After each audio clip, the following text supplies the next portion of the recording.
Binibigay niya kagad. Kaya ito ay talagang dapat ay siya mamulong. Ito ang tunay na makatao, matulungin. Kahit ano, kahit sino man, wala siyang pinipili.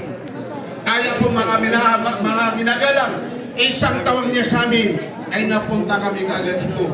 Iyon pala ang kanyang hikayat para pagsuporta sa ating mahal na Vice Presidente.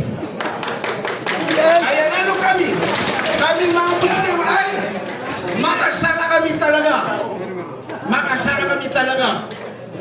Noong sinabi dito, ano ba kayo, Sara o ano?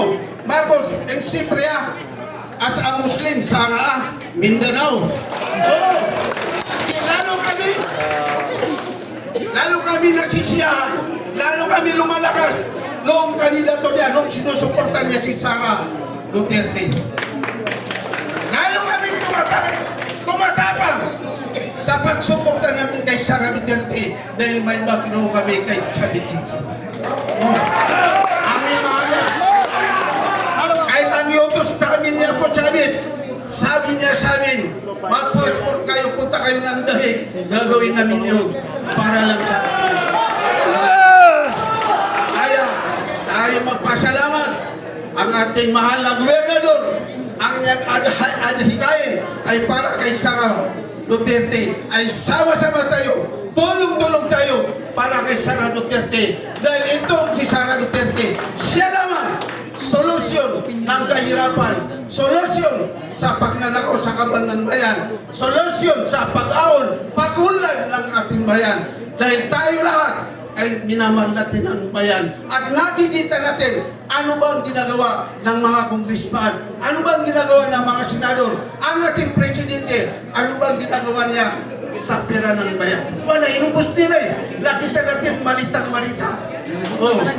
Kaya si Sara ang tanging may lakas, may trabang upang labanan itong mga kurakot, mga korupsyon na mga kongresman nandito sa administrasyon ng Marcos. Kaya itong Marcos na ito, ang tawag ko sa kanila, ito ay lahing magnanakaw.